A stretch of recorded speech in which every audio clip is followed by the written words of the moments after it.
Folks, Black Star Network is here.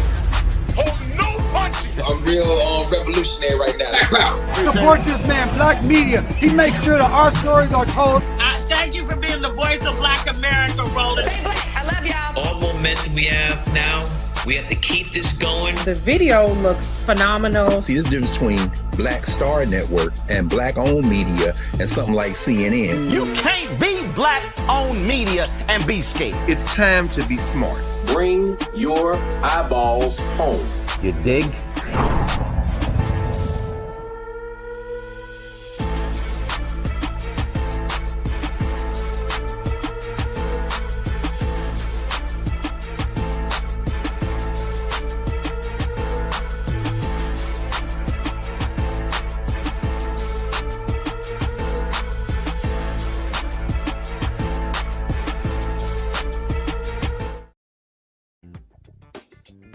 October 23rd, 2025, I'm Brittany Noble sitting in for Roland, who's on a much-needed vacation. Here's what's coming up today on Roland Martin Unfiltered, streaming live on the Black Star Network. In Wisconsin, Representative Sheila Stubbs is pushing for a task force on missing and murdered Black women as the state faces some of the highest violence rates in the country. She will join us to talk about why this issue can't wait. And across corporate America, big companies are bracing for pain. Mass layoffs are expected to hit in January, with tech, manufacturing, and logistics companies slashing thousands of jobs amid growing economic uncertainty. And in Maryland, lawmakers defy their own governor, overriding Wes Moore's veto to move forward with a study on slavery reparations.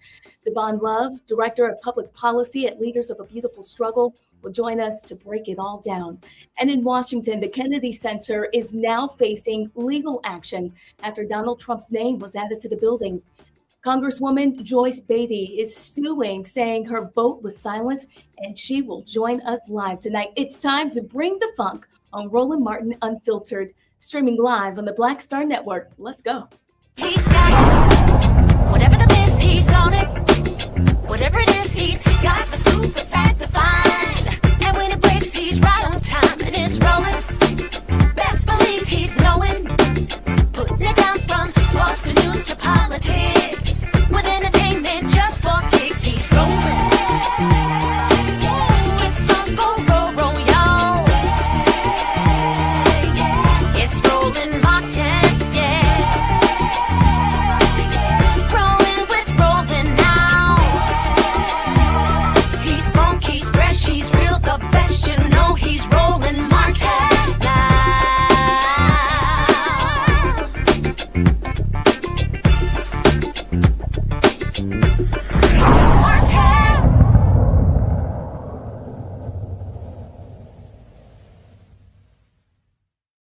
Once led the nation in homicides of Black women, and now a Wisconsin state representative, Sheila Stubbs, is not giving up on a bill to create a task force on missing and murdered African American women and girls. The Assembly passed the measure last year, but it stalled in the Senate, so Stubbs is back at the Capitol pushing the proposal for a third time. The 17-member task force would bring together law enforcement, legal and victim advocates, and families to collect better data, examine why Black women face the highest rates of violence in the state, and recommend ways to prevent it. Joining us now is Sheila Stubbs, Representative Sheila Stubbs, to discuss the bill. Thank you for joining us. Thank you for interviewing me. And again, thank you to Mr. Martin for allowing me this precious opportunity to talk about policy that's been very near and dear to my heart. I just want to say that I appreciate the opportunity to discuss that I have introduced this legislation, Missing and Murdered African American Women and Girls Task Force legislation, 3 times. I've had 3 sessions. And in Wisconsin State Legislature, this bill number is 392 in the Assembly and bill number 404 in the Senate. The first time I introduced this bill was January 21st of 2022. The second time I introduced this bill was October 31st, 2023. And this is my third time I introduced the bill, July 25th of 2025. Now they tell me the third time is a charm. Let's see if that works. Well, I know you've been doing a lot of work. You guys have been having meetings. Tell me about Sharday Robinson and how you were able to share her story. Absolutely. Let me start by saying that in 2020, there were 90,333 Black women and girls that were found missing, according to the National Crime Information Center. That number rose from 97,924 in 2022 and to 97,577 in 2024, according to the National Crime Information Center. In 2020, according to The Guardian, there are 5 Black women a day that's murdered across our country. Let me say this. I was honored to meet Machina Scarborough, the mother of the late Sharday Robinson, a young lady that deserved to be living right now. But unfortunately, she was murdered attending her first date, and her body was dismembered across the city of Milwaukee, and her arm washed up in the city of Illinois, in Waukegan, Illinois. I am here to say that enough is enough. How many more Black women and girls must come missing in the state of Wisconsin before we do something?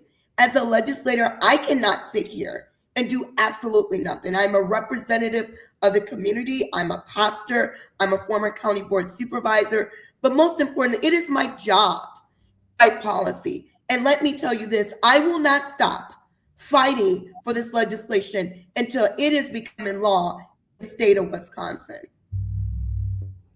Break it down to us. How will this bill really protect Black women and girls? Yeah, I'm really glad that you asked me about that, because I think what's really important is making sure that we have the right individuals a part of this bill. Having 17 member sounds like a large member force, but it's technically not. It is making sure that we have law enforcement present. That is so important because it starts with a simple phone call. I will share this, that after I met with many victims' families, one of the issues they've had is just getting law enforcement to take the report. Sometimes they've been told words like the child, one of the girls is a runaway. For example, Janiyah Walker, who has been missing here in Wisconsin, when her mother tried to do the report, they considered her a delinquent. No one wanted to look for her. So it took 6 months. So let me just say, first and foremost, what this task force is going to do is give us data. What's been really difficult to gather is the data across the state of Wisconsin. I've had to go to a national level to get specifics across the state of Wisconsin and what's been done. Number 2, it's going to be a voice for our victims and their families. They need to be on a platform so they can keep advocating for what's important. Their voice is the loudest voice, the most sincere voice, and the voice that we need to get it done. We're going to have representatives that are lawmakers. That's going to be a part of the task force. It's important to have Democrats and Republicans part of this legislation. So as I understand, the Assembly passed the bill, but it stalled in the Senate. Any idea about the pushback? Yeah, so I'll be very honest. It was the former Senator Dewey Strobel, who did not believe in diversity, equity, nor inclusion. We can even add the word accountability or accessibility. He did not believe in it. And he said that if you do it for one, you need to do it for everyone. Well, guess what? I'm supportive of diversity, equity, and inclusion. So it was not a problem for me, but it was very clear it was a problem for him. When the bill was sent to his committee, he would not even give this bill a hearing. That's the least he could do. And so I advocated, and I asked all my partners and friends across the country to reach out to his office, and we advocated, and something happened. Let me share it with you. We were able, because of our grassroots effort, to get that bill removed from his committee. And it was reassigned to the Substance Abuse Committee that it should have been sent to with families. And we had a hearing. We had an executive hearing. The hearing passed in the Senate, but he blocked the bill from being heard in the Senate floor. I'm here to share some good news. He's no longer a senator in the state of Wisconsin. I'm going to keep fighting. And this is really important for me. I will be a voice for every Black woman and girl across the state of Wisconsin, these families that have to go through the shame and agony and nightmare, not knowing where their child is or knowing, like Sharday Robinson, she was killed. I think this is a good time to bring in our panel tonight. We have Dr. Mustafa Santiago Ali, former Senior Advisor for Environmental Justice, CPA. We also have Dr. Larry J. Walker, an Associate Professor from the University of Central Florida, joining us tonight. Thank you, gentlemen, for your time. Any questions for? Yeah, I can go first. First of all, Representative Stubbs, congratulations on your hard work and advocacy. Mustafa and I both work on public policy issues. We know how hard it is when an important issue, particularly relates to the needs of Black people, is ignored. I think my question is, can you name one or two things when you talked about advocates? What are they saying, or one of the two challenges as it relates to addressing the issue of when Black women and girls go missing, and when it comes to interaction with law enforcement or other agencies in terms of figuring out how we can take this more seriously? Well, we know and thank you so much for your comment, Dr. Walker, and I applaud you. Thank you for your support and thank you for your questions. I'll start out by answering the question this way. As I spoke with Lashika Hill mom, Miss Georgia Hill, her issue was they wouldn't even take the report. Lashika Hill became missing in Racine, Wisconsin. It's been over 2 years now. And they said everything like, maybe she's in jail. Maybe she's a prostitute. Maybe she's out with her friends. Maybe she's been drinking and driving. They said everything to diminish simply taking the report. That is problem number one that I would say. Problem number two is follow-up. Many of these families have shared with me getting law enforcement to simply continue to stay in contact with them and make sure that they know what's happening within the investigation. Our former chief of police, Dr. Sean Barnes, who is now the chief of police in Seattle, Washington, did a lot of research. And in Wisconsin, there was a cold case that they solved 50 years ago. And he said something with me that I didn't know. He said, an investigator is always assigned to a case. Well, if they're assigned, why are these families not getting communication? So I would say that was problem number one. The second issue that I would say is media. Media, we know for sure, is 4 times less likely to cover a missing and murdered African-American woman or girl. And so media has a huge accountability. What I can share with you is with this legislation, I have been able to get media to support me. It's because I have given them the stats. So I would say those are the two issues that I would hear from these victims and their families. Dr. Ali. So much for everything you're doing. This hits home for me. My grandmother's sister actually disappeared years ago, and we could never, they never could get anybody to help them. But I remember, the words of Malcolm X is ringing in my ears right now. He once said that the most disrespected, the most unprotected, and the most neglected person in America is the Black woman. I'm wondering, what additional things do we need to do around education to help our community to understand the significance of this problem, the magnitude of this problem, and how to best get engaged to help support you and others who are trying to make sure that our Black women and girls are protected? Thank you so much. And my heart goes out to you and your family. I couldn't even imagine what that feels like. I often start my conversations with the families. My prayers are always with them, and I want them to know somebody is listening and somebody is fighting. There are days that I am literally crying in my office, and who else could I ask for?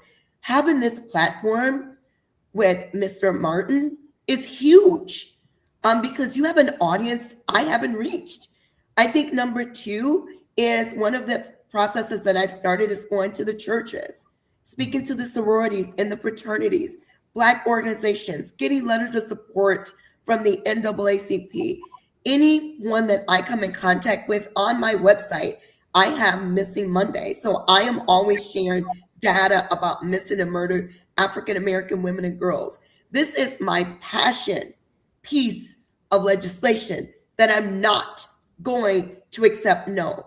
One of the factors that have been so hard for me is, why is it difficult that we can't even track or collect the data on the violence or the policies, institutions, and the effects of violence in our communities? Why? Why can't these families get the support that they need during a really traumatic time? And I'll share with you what they say. It's a nightmare. It's hard to wake up from Some of them have lost jobs. They can't go to work. They're now seeing mental health counselors. Families have been pulled apart. Miss Georgia Hill is raising Lashika Hill's son. She's a grandmother. She said I had to start all the way back over. Miss Sheena Scarborough, the mama Sharday Robinson, just physically and mentally, her body is just falling apart. Miss Tanisha Howard, she's like, I'm now in counseling. But how long does it take from 2022 to 2024 for people to get the supports that they need? And so I'm leaning on as many organizations, national organizations, anyone who wants to listen to me. I've listened to, our media. I'm just trying to get this message out. And as I talk to groups, I tell them about human trafficking. Has everything to do with missing Black women and girls. Social media has everything to do with it. But what I must say is the state of Wisconsin must take responsibility. It's not a Black community issue. It is the state of Wisconsin issue. Mm-hmm.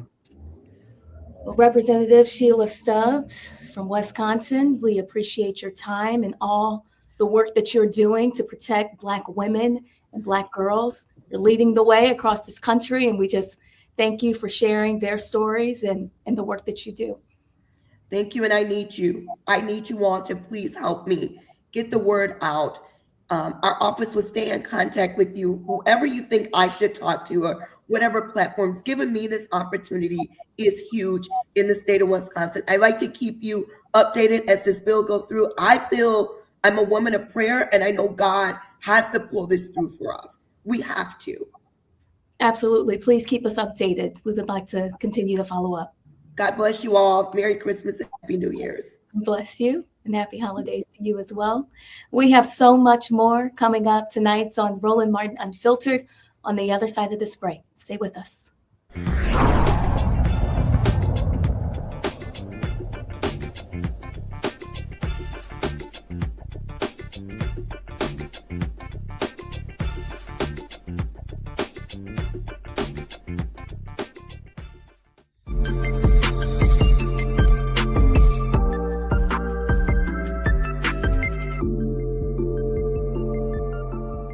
Are you ready for the holidays? This week on A Balanced Life with Dr. Jackie, we're talking about all things anxiety and the holidays, whether it's performance anxiety, presence versus presence, making certain that everybody in your space understands the boundaries and how to respect your home. This week, we're talking about those things that will allow you to have a peaceful holiday season. It really is not about perfection. It's really about the house feeling warm and cozy and peaceful. You don't have to like everybody, but what you can do is be cordial in those environments. That's all this week on A Balanced Life with Dr. Jackie here on Black Star Network.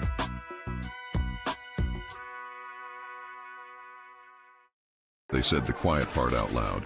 Black votes are a threat, so they erased them. After the Supreme Court gutted the Voting Rights Act in 2013, Republican legislatures moved fast.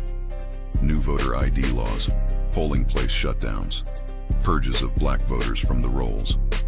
Trump's Justice Department didn't stop it, they joined in. In 2018, his DOJ backed Ohio's voter purge system, a scheme that disproportionately erased Black voters. Their goal, erase Black votes and political power. Yeah, that happened.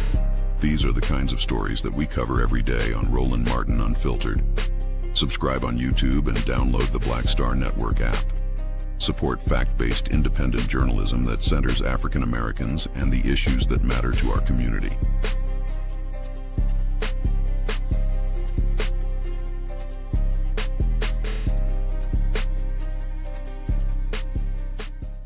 If in this country right now, you have people get up in the morning and the only thing they can think about is how many people they can hurt, and they got the power, that's the time for mourning.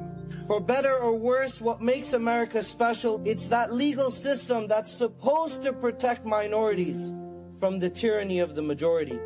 We are at a point of a moral emergency. We must raise a voice of outrage. We must raise a voice of compassion. And we must raise a voice of unity. We are not in a crisis of party versus party. We are in a crisis of civilization, a human rights crisis, and a crisis of democracy itself. And guess what? You've been chosen to make sure that those that would destroy, those that would hate, don't have the final say, and they don't ultimately win.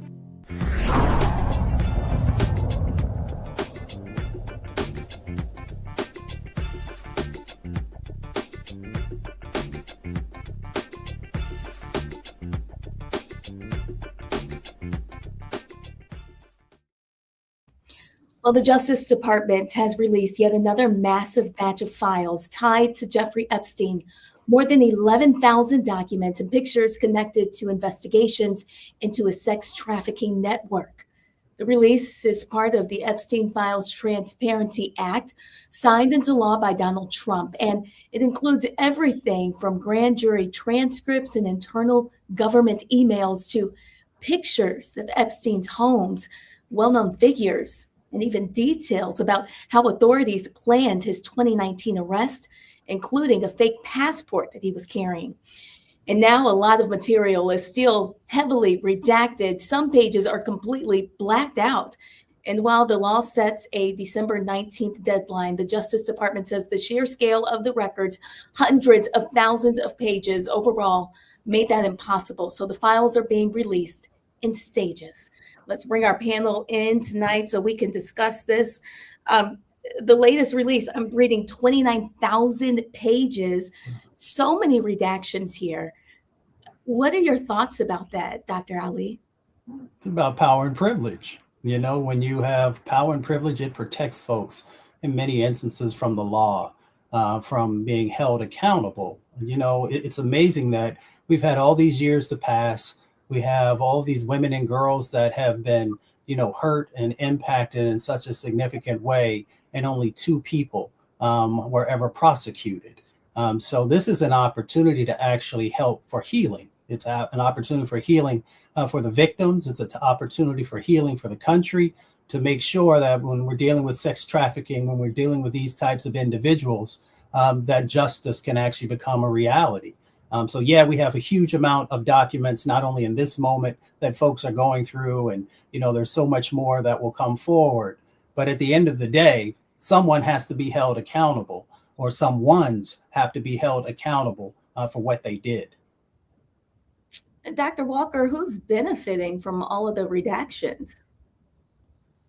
Well, I think, you know, Mustafa talked about it. This is a long-running history, not just in the United States, but throughout world history.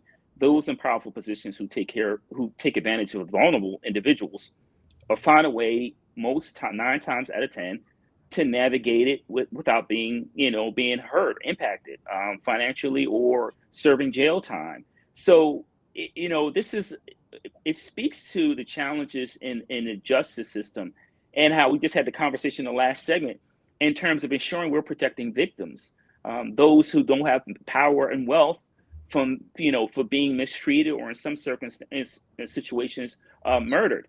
But this is just another example of how we've failed, society has failed those individuals who we should need to protect most, young girls in particular. And I think the other thing to keep in mind is they've had these documents. This is not like they had to throw all these documents together at the last minute. They've had this information. And, you know, this is part of the politics of the slow release of this information, to make it as difficult as possible to kind of sort through. Now, let's also highlight, certainly if you're redacting information, it's important to protect, you know, those individuals who were victimized, and also maybe some of the individuals who are, you know, working with the state or federal government. But beyond that, all that information should be made available to individuals throughout society, and they should have an opportunity to determine, if we're talking about policymakers or business individuals in business or others, who should be held accountable. I mean, you're right. If the government had this level of detail, grand jury transcripts, internal emails, pictures, does it make you wonder how Epstein was able to operate for so long? No, it doesn't. I mean, I see Mustafa laughing. And like I said, listen, this is not new. And we should note that politicians for a long time have been caught up in various scandals. You know, this is not new in terms of, you know, like I said, we've know some policymakers who've been involved in these kind of scandals throughout history. And so it's not new. What has to be new is that Americans have to believe that there's an opportunity here to change course and make sure we protect those who are vulnerable. Well, I want to thank you both for weighing in your thoughts on that. And of course, we will have so much more coming up on Roland Martin Unfiltered. We'll be right back after the break.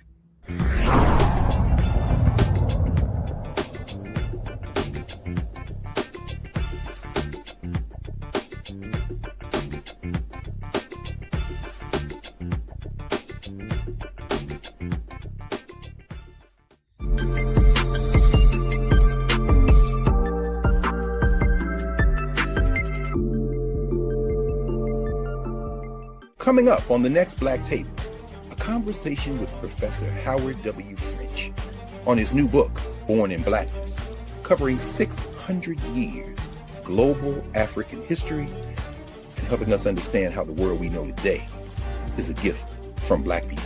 There could have been no West without Africa and Africa. That's on the next Black Table with me, Greg Carr, only on the Black Star Network.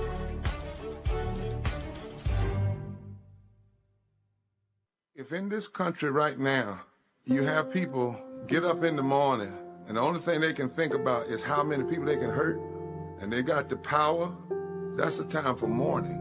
For better or worse, what makes America special, it's that legal system that's supposed to protect minorities from the tyranny of the majority. We are at a point of a moral emergency. We must raise a voice of outrage. We must raise a voice of compassion. And we must raise a voice of unity. We are not in a crisis of party versus party. We are in a crisis of civilization, a human rights crisis, and a crisis of democracy itself. And guess what? You've been chosen to make sure that those that would destroy, those that would hate, don't have the final say, and they don't ultimately win. I'm Risa Colbert, and you're watching the Black Star Network.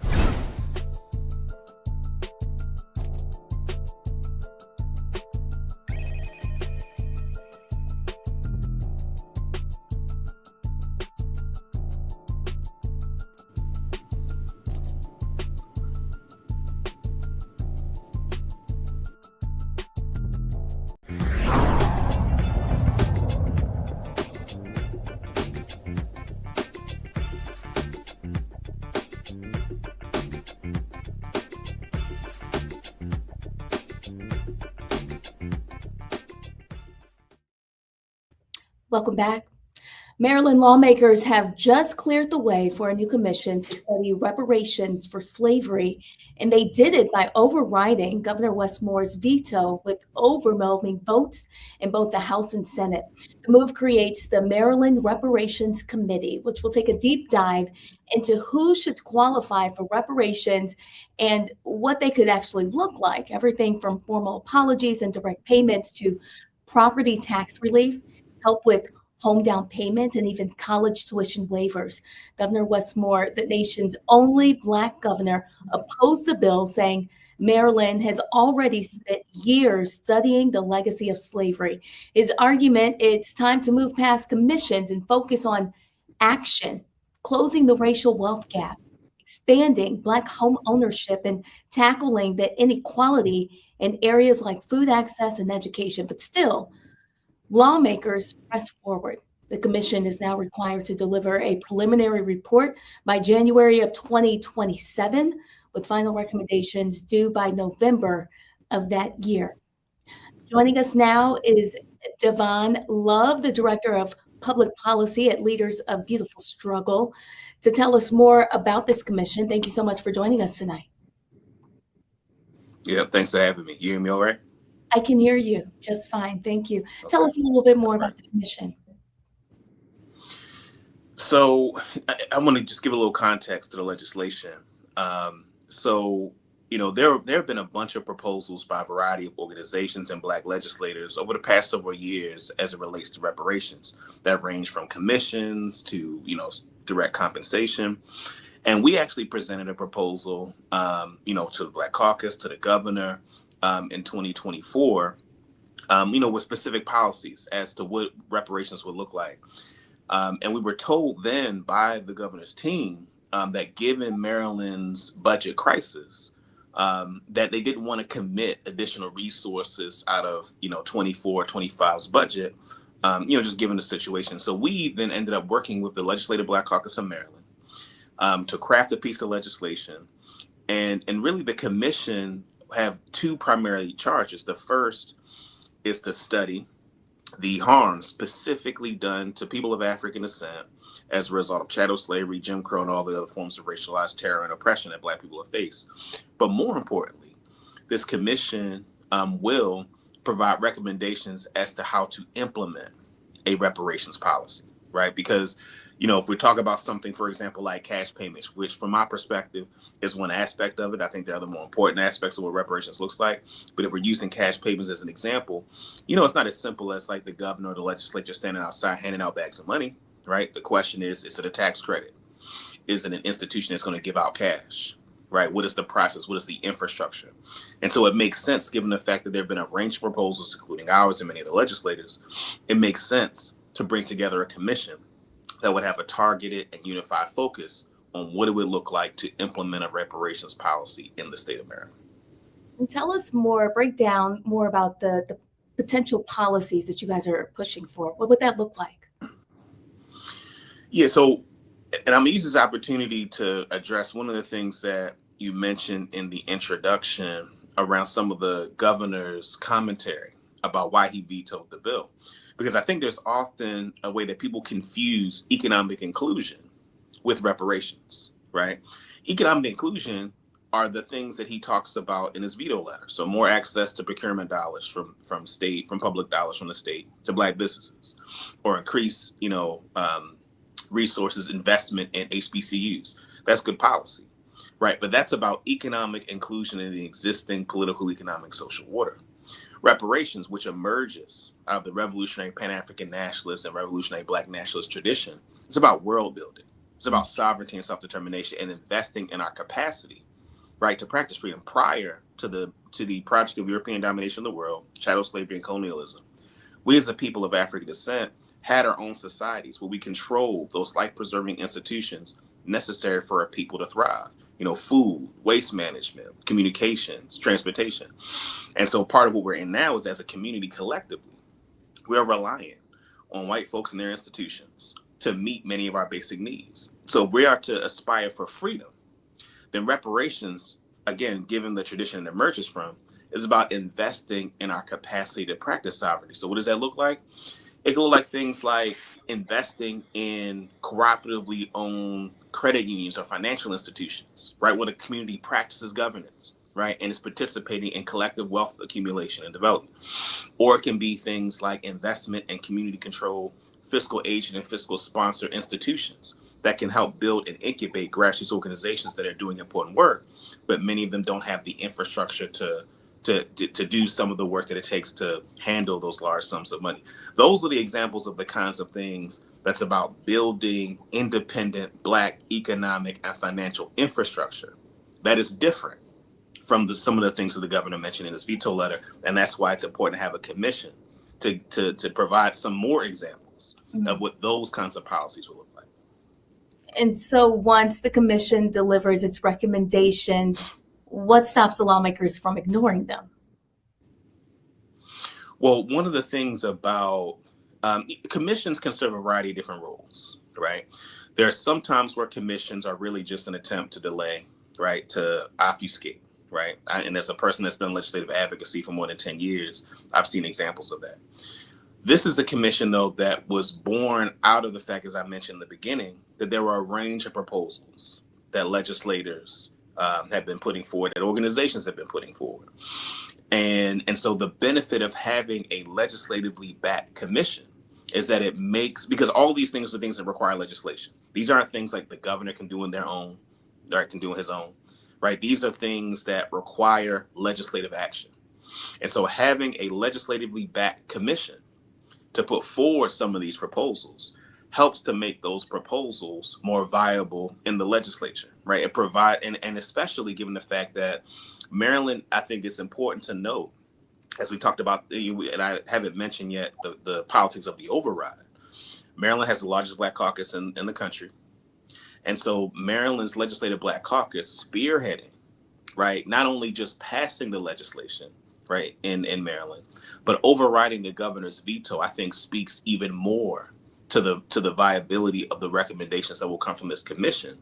Because the Black caucus, I would argue, over the past 5 or 6 years, has become a much more formidable force in the legislative landscape in Maryland. Maryland's a Democratic Party stronghold, right? So it has supermajorities in both the House and the Senate in our state.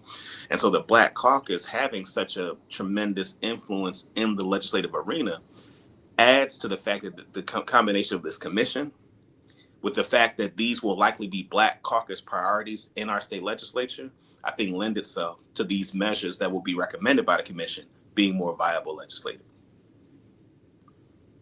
So the preliminary report isn't due until January of 2027. What do you so it's due in 2020. Yeah, so it's due in January 27. Part of the challenge is that because of the governor's veto, the commission lost 6 months. And so January 2027 is not that's tomorrow, right? In terms of the work it's going to take, the research it's going to take to build the infrastructure to have a committee function on being able to produce recommendations. So it is an ambitious effort that this commission is going to embark upon in order to produce the kinds of recommendations that I think are going to be substantive. But organizations like mine and many other organizations are going to put a lot of effort into helping to support this commission and ensuring that what it produces is comprehensive and is impactful and meaningful, to the residents of the state of Maryland. And while you guys are working on that, what do you have to say to people who are just struggling right now and, feel like they're forgotten? Well, one of the things that I'm really proud of is that, and one of the things that the governor said in his veto letter about the importance of action, and I want to use this opportunity, in terms of addressing your question, to talk about like the Maryland legislature over the past, 6 or 7 years has shifted, right? There's a change in the presiding officers. So at one point it was Mike Bush and Mike Miller, right? 2 white men who were, fairly conservative. And the shift in the presiding officers in our state legislature, and I would argue the increase in the kind of political power and influence of many grassroots organizations like my organization and others, we've been able to push policies, right, that have been more substantive in addressing many of the concerns of everyday people. So you think in 2021, 1974, Maryland was the first state to establish a law enforcement officers' Bill of Rights that was copied by 14 other states around the country.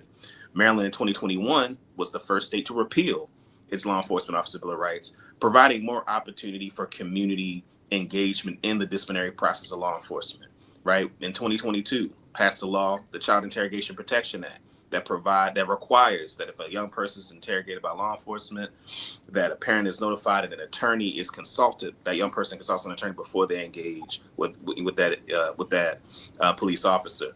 In 2023, right, the legislature did the work of, because of the legalization of recreational cannabis, provided opportunities for expungement, right, legislatively. So now expungement for simple possession. It also allowed for resentencing. Those who are incarcerated, whose sentences involve cannabis-related convictions, provides an opportunity for them to be resentenced.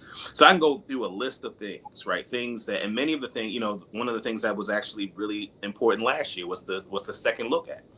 Right, shout out to the Second Look Act of Maryland, that if a person who's been incarcerated 20 years has the opportunity to have a motion put to a judge to assess whether or not their sentence is just, because Black men's sentences are 30% longer than those of their white counterparts for the same crimes. So many of these pieces of legislation I'm describing were legislative Black caucus priorities that address people's everyday needs, right? These are things that have addressed, people's concerns. And so I think what we're describing in terms of reparations is both understanding the importance of long-term, sustainable infrastructure development for our freedom, right, for our sovereignty, while we simultaneously do the work of addressing ourselves to people's day-to-day material conditions. And so there are a range of, there are a bunch of other things I can give as examples, but these are examples of the kinds of things that, my organization, the Black Caucus, and many others in the state of Maryland are doing to address people's immediate needs on a day-to-day basis. Dr. Walker, do you have any questions for Mr. Love? I do. First, I want to acknowledge your organization's work on this, and also your work in Baltimore City. I used to live in Baltimore. I should also acknowledge that my ancestors were enslaved Africans in the state of Maryland. So this issue in particular is important to me. And I want to talk about, you talk about reparations and some other options the commission, obviously in terms of the recommendations over the next several months. I want to talk about housing, particularly as it relates to cities like Baltimore, where housing discrimination, blockbustering, among other ways in which they limited Black wealth in many regards. What are some of your thoughts about how this can address some of those decades of housing discrimination, particularly Baltimoreans had to deal with? Yeah, I think so. I'll say a few things. I think housing, and one of the organizations that we actually work with, Fight Blight in Baltimore, that addresses like gentrification and wanting to ensure that housing that is advocated for in Baltimore is housing that affirms the cultural resources of communities that in many respects have been displaced.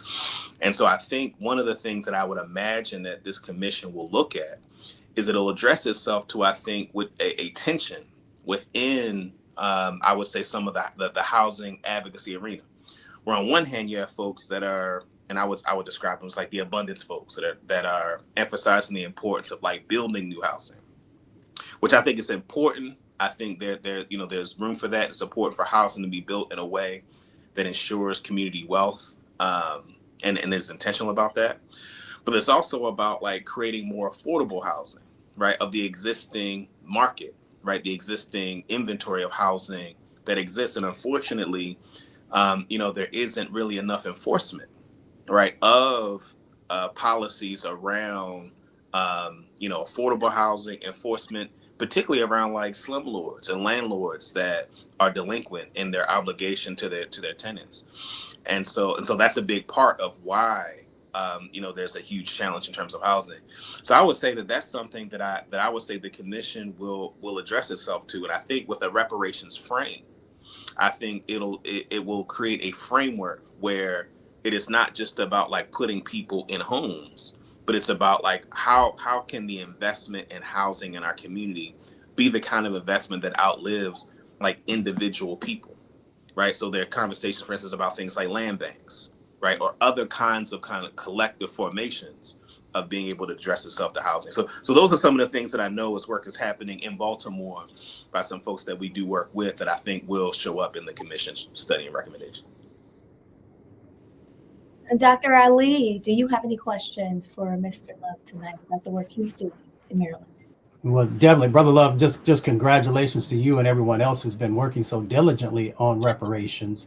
I worked on HR 40 when I was working on Capitol Hill with John Conyers, and I know how difficult this issue can be. I'm curious, some folks will just look at governmental impacts over time. Others will also take into consideration the corporations, which continue to make, huge amounts of money, whether we're talking about banking or we're talking about insurance or some of the educational institutions that made, their fortunes off of our bodies. I'm curious how the commission will move forward in looking at both the corporation or the corporate side of the equation and those government actions and laws that may have been put in place.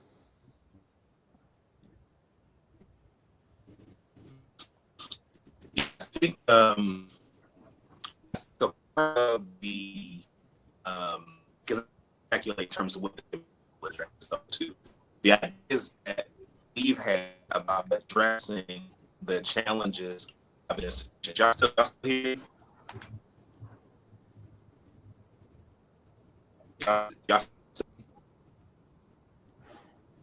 Mr. Love, we almost got to the end of your interview, and now we are unable to hear you, but I think maybe it's working now. Uh-oh, we lost you. Okay.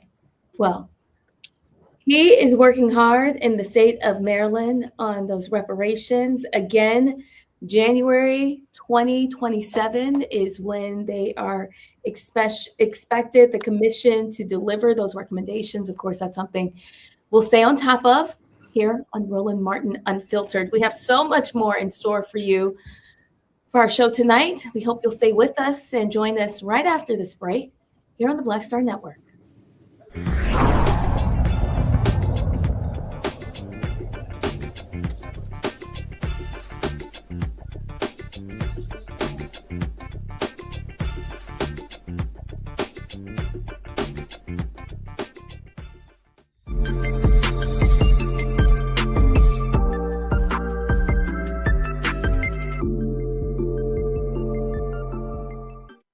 If in this country right now, you have people get up in the morning and the only thing they can think about is how many people they can hurt, and they got the power, that's the time for mourning.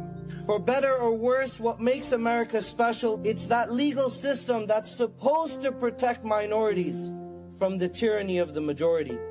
We are at a point of a moral emergency. We must raise a voice of outrage. We must raise a voice of compassion. And we must raise a voice of unity.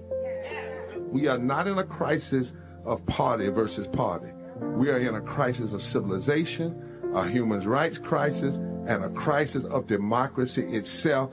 And guess what? You've been chosen to make sure that those that would destroy, those that would hate, don't have the final say, and they don't ultimately win. Hey y'all, welcome to The Other Side of Change, only on the Black Star Network and hosted by myself, Bria Baker, and my good sis, Jamira Burley. We are just two millennial women tackling everything at the intersection of politics, gender, and pop culture. And we don't just settle for commentary. This is about solution-driven dialogue to get us to the world as it could be and not just as it is. Watch us on the Black Star Network, so tune in to The Other Side of Change.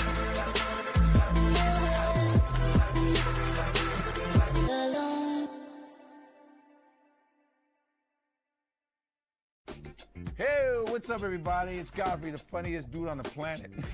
And you're watching Roland Martin Unfiltered.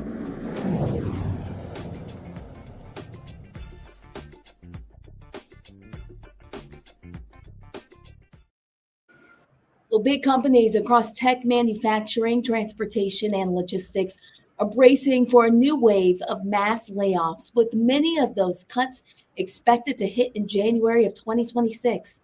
Employers say they're responding to economic uncertainty and doing the usual post-holiday cost cutting. Tyson Foods is shutting down the factory, putting 3,200 workers out of a job, and they're far from alone. Companies like FedEx and General Motors are also making cuts. In fact, a recent survey shows nearly 6 in 10 companies are planning to reduce their workforce next year, with transportation and logistics already taking major hits heading into the holidays. And the outlook isn't getting any better. Analysts warn that layoffs in 2026 could be even worse than what we saw in 2025, driven by trade policy pressures and growing concerns about where the economy is headed next. Let's bring our panel back in. We have Dr. Mustafa Ali, Dr. Larry Walker. We also have Mr. Michael Brown joining us tonight. Michael, we will start with you. What are your thoughts when you hear about more layoffs coming in the new year? It's not certainly not a surprise relative to what you just mentioned about where the economy is going. And my apologies for being a little tardy. Henry, sorry about that. But I think the question for me is about this administration and giving actual facts and information that's accurate, because this administration, in particular, the leader of this administration, I think has a tendency sometimes to skew the numbers that we see. So, for example, the GNP number came out today. And I think it grew to 4.3%, and somebody correct me if I'm wrong. And it's hard to believe that that's accurate relative to the other metrics that are used to track where the economy is going and where it is currently. So I'm wondering whether it's employment numbers, other statistics that come out of this administration, whether the numbers are accurate, whether they'll be changed and adjusted. I know they're using the shutdown as an excuse, couldn't get all the accurate data. So I question what these numbers will look like and if they're going to be skewed or not. So I don't know if we'll ever have a full picture, but when you just listed what you did about major companies doing major layoffs, we'll see if it's reflected in the next employment numbers. It's scary. You know, I was one of the people that lost my job in 2025. And so, Dr. Ali, how should people begin to get prepared? How should you get prepared? You should get educated, one, about the reality of the information that people are sharing with you. Michael just, sort of walked us around dealing with disinformation and misinformation. So let's be very clear. Some of the companies that you just raised have made billions of dollars in profit in 2024. I believe Tyson was $800 million they made. The other company you had mentioned made a profit of about $4.2 or $4.3 billion. So you have to ask the question, yes, the tariffs are definitely going to have an impact, but what's going on in the C-suite? And what do those salaries look like? So we've got to make sure that we understand this sort of in totality with these layoffs. So what do folks do? One, as I've always said, you need to also focus on being an entrepreneur. So making sure that you have the skills and information that are necessary so that if your job lays you off, then, you still have something to fall back on and hopefully build to an even higher level. The other part is we need to take our vote much more serious. And we need to make sure that we're putting politicians in who are also going to hold corporations accountable for their sets of actions. You can't just make millions or billions of dollars in profit and then sacrifice your workers. You can also make sure that you're using strategic sorts of actions to also limit the abilities of unions or for people to unionize. So we need to understand the game. So when you ask me that question, what should folks do? Understand the game, and then make sure that you are preparing yourself to be able to navigate the game. Well, that's one thing we will need to do as we head into the new year. Get prepared. I want to take a break here and we will switch gears. You're watching Roland Martin Unfiltered on the Black Star Network. We'll be right back.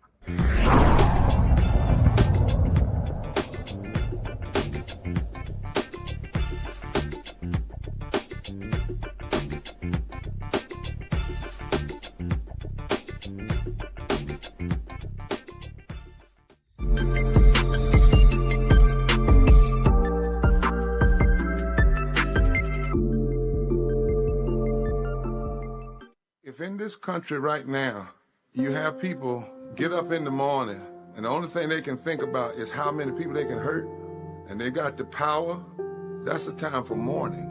For better or worse, what makes America special, it's that legal system that's supposed to protect minorities from the tyranny of the majority.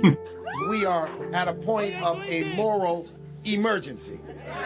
We must raise a voice of outrage. We must raise a voice of compassion. And we must raise a voice of unity. We are not in a crisis of party versus party. We are in a crisis of civilization, a human rights crisis, and a crisis of democracy itself. And guess what? You've been chosen to make sure that those that would destroy, those that would hate, don't have the final say, and they don't ultimately win. Hey y'all, welcome to The Other Side of Change, only on the Black Star Network and hosted by myself, Rhea Baker, and my good sis, Jamira Burley. We are just two millennial women tackling everything at the intersection of politics, gender, and pop culture. And we don't just settle for commentary. This is about solution-driven dialogue to get us to the world as it could be and not just as it is. Watch us on the Black Star Network, so tune in to The Other Side of Change.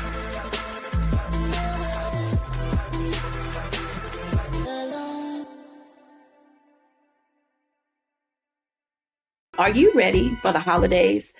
This week on A Balanced Life with Dr. Jackie, we're talking about all things anxiety and the holidays, whether it's performance anxiety, presence versus presence, making certain that everybody in your space understands the boundaries and how to respect your home. This week, we're talking about those things that will allow you to have a peaceful holiday season. It really is not about perfection. It's really about, the house feeling warm and cozy and peaceful. You don't have to like everybody, but what you can do is be cordial in those environments. That's all this week on A Balanced Life with Dr. Jackie here on Black Star Network.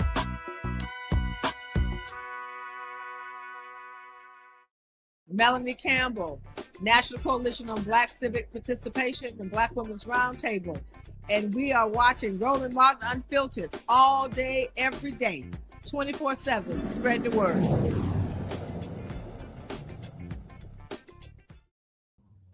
Well, since January 20th, the day Trump took office, at least 3,800 children under the age of 18, including 20 infants, have been detained by Immigration and Customs Enforcement. This information comes from a new analysis by the Marshall Project, which found that the Trump administration's revival of family detention has led to thousands of children being taken into custody. These children were held longer than the limits prescribed by the courts. Former Department of Homeland Security staff members say the ICE is intentionally detaining families for extended periods to expedite deportations and compel them to leave the country.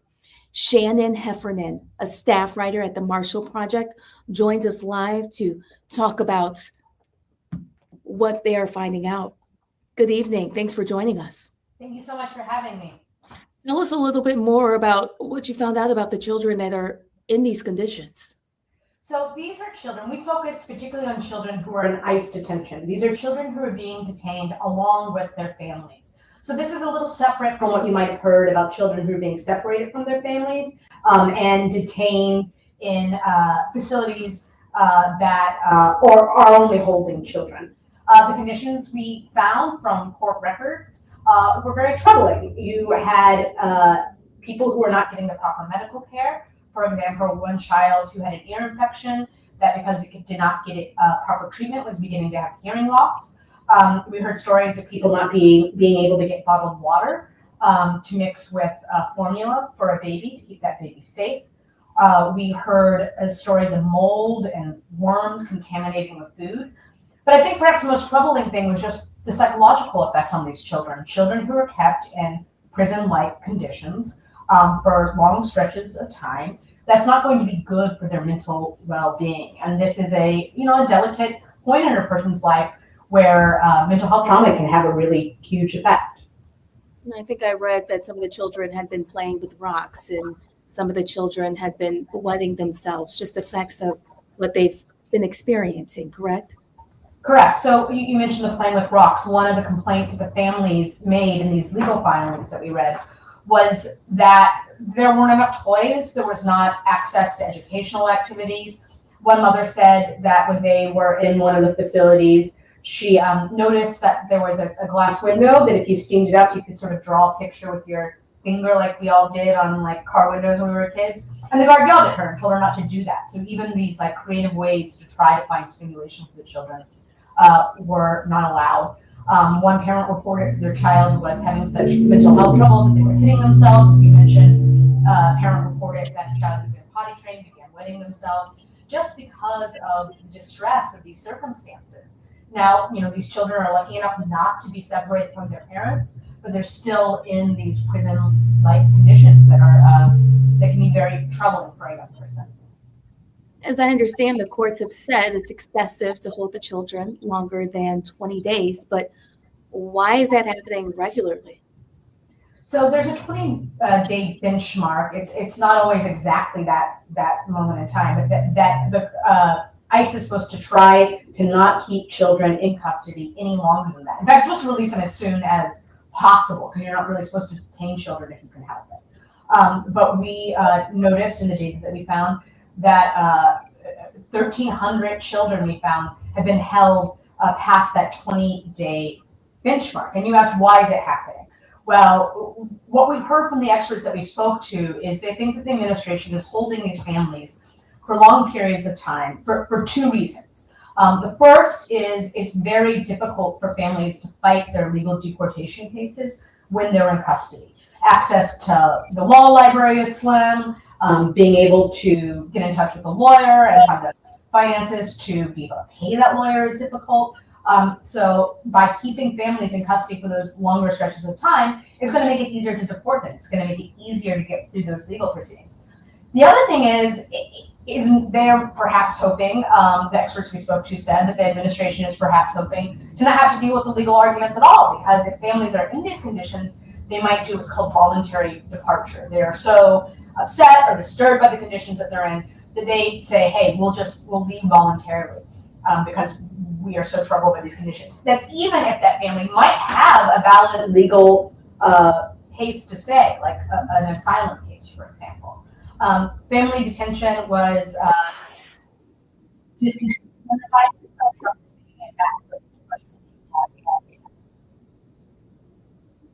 What would you say has been the most troubling part for you in your reporting?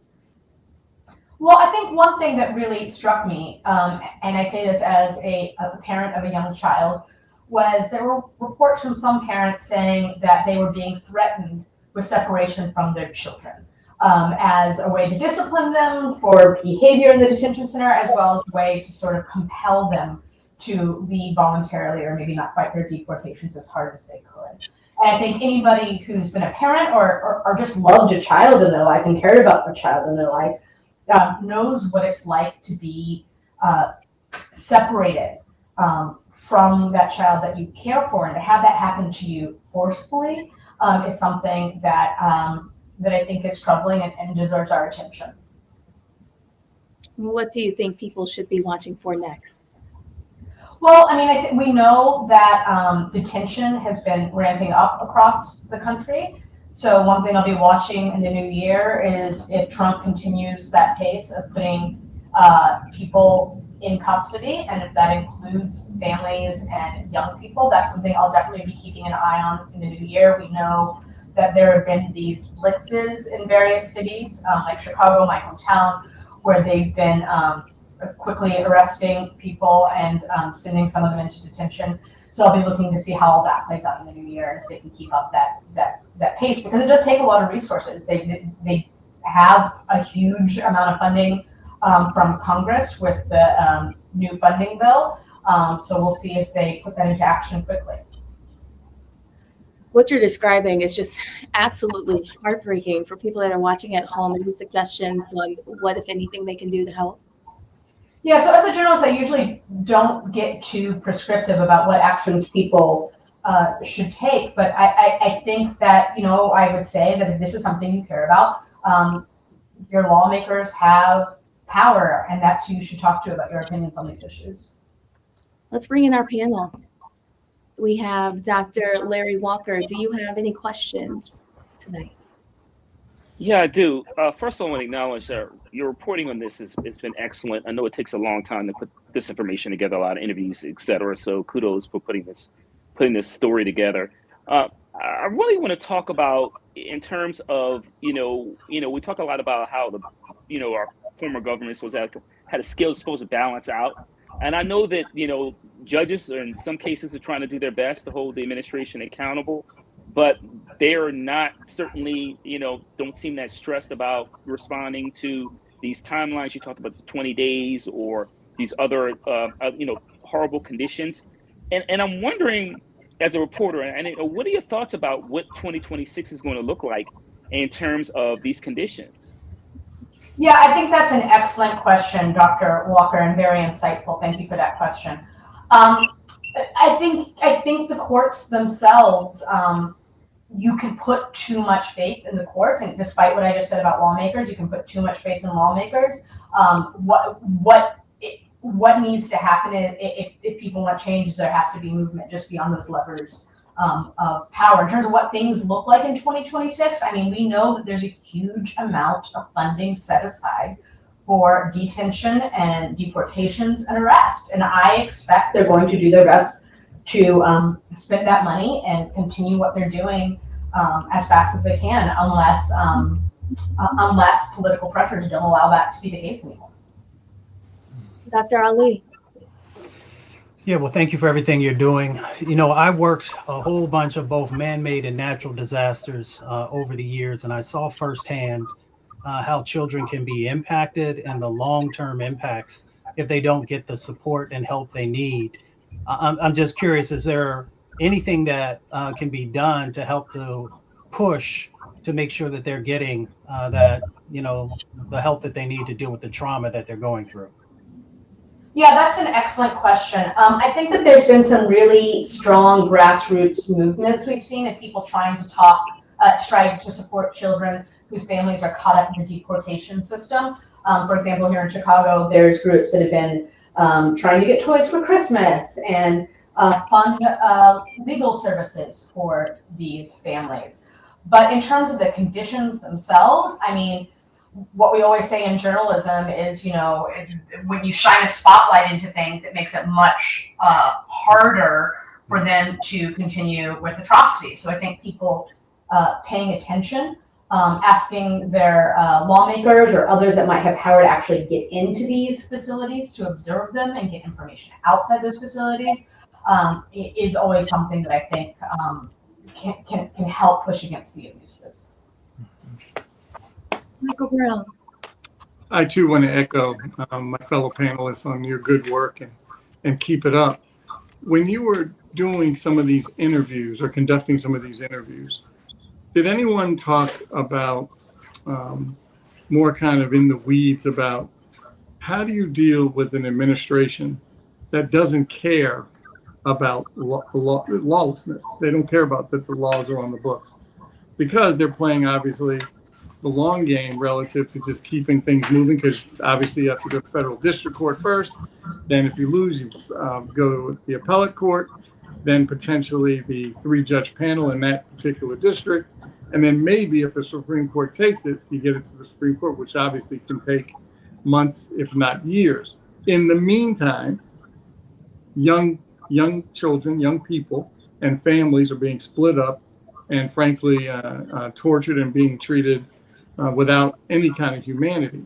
So did any people talk about how do you deal with that? Or is it just we have to wait till the next election and new laws can come on the books for remedies? Look what we're dealing with the Epstein files. I know we're going to talk about that later. But just complete violations of the law. Did anybody you talked to have any solution for that? So that didn't come up in the interviews. I didn't hear any particular solutions around that. But what I have heard from activists and other outlets is sort of what this moment I think is showing us is that the courts and the law, they're always going to reach their limitations. And you have to locate levers of power and ways of pushing that are outside that. Those may not be the only thing that you can rely on, especially when you have an administration that that may not change their behavior just because the court rules something. I mean, I think the other thing that I think a lot about that is sort of similar to what you're saying is I think that sometimes there's this feeling that if the cruelty is exposed, that would change their behavior. I even alluded to that earlier. I do think that there's something in this particular administration where the cruelty itself or the harm that people are experiencing is actually something that is part of the spectacle that they're creating. They want to discourage people from coming to this country. They want to encourage people to leave voluntarily, even if they have a legal reason to stay. And so the sort of performance of the harms against people and the spectacle of the harm actually can sometimes work in their advantage rather than shaming them and pushing them to change their ways. So I think that can become a very difficult landscape to politically maneuver. Thank you. Shannon Heffernan from the Marshall Project, we want to thank you for the work that you're doing, for your report. Thank you for bringing it to light here on Roland Martin Unfiltered. Thank you so much for your all's work. All right, let's take a break, folks. We'll be right back after the break. You're watching Roland Martin Unfiltered here on the Black Star Network.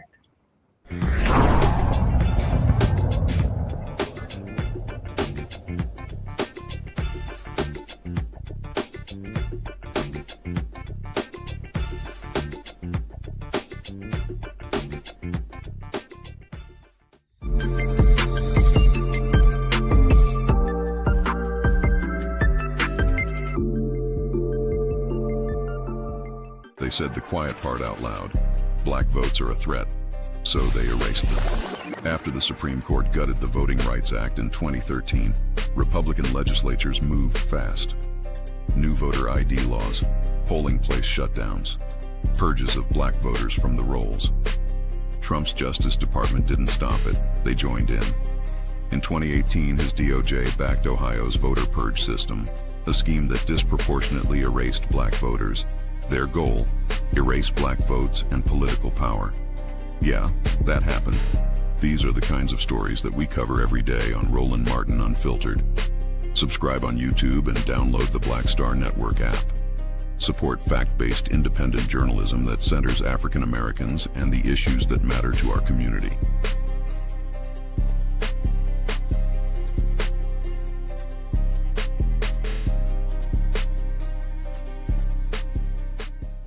If in this country right now, you have people get up in the morning and the only thing they can think about is how many people they can hurt, and they got the power, that's the time for mourning. For better or worse, what makes America special, it's that legal system that's supposed to protect minorities from the tyranny of the majority. We are at a point of a moral emergency. We must raise a voice of outrage. We must raise a voice of compassion. And we must raise a voice of unity. We are not in a crisis of party versus party. We are in a crisis of civilization, a human rights crisis, and a crisis of democracy itself. And guess what? You've been chosen to make sure that those that would destroy, those that would hate, don't have the final say, and they don't ultimately win.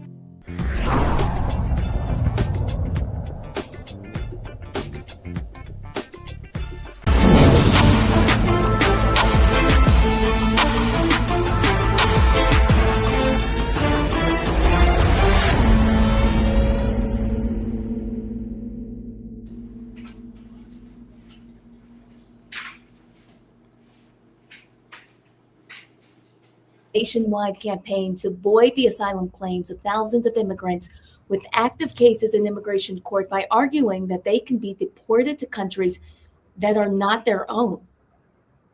According to internal government data obtained by CBS News, now the number of people in immigration detention in the U.S. has hit an all-time high.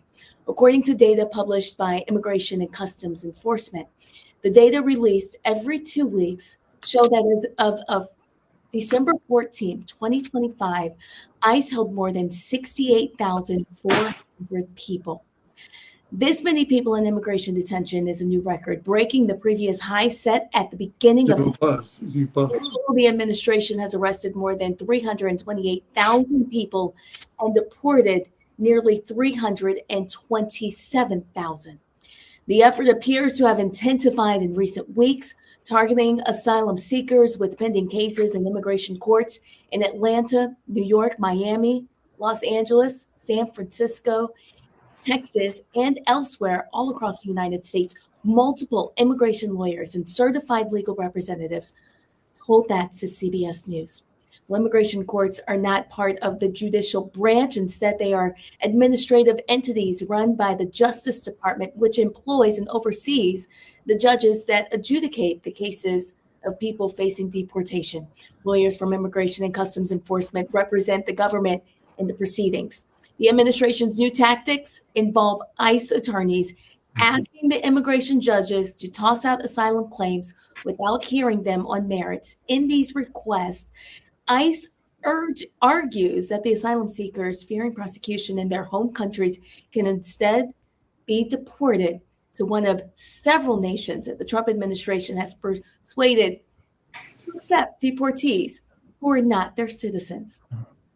In this committee hearing, Representative Jasmine Crockett dismantles Donald Trump's immigration narrative piece by piece and says the quiet part out loud. She calls out Trump's agenda as openly racist, unconstitutional, and rooted in cruelty, not public safety.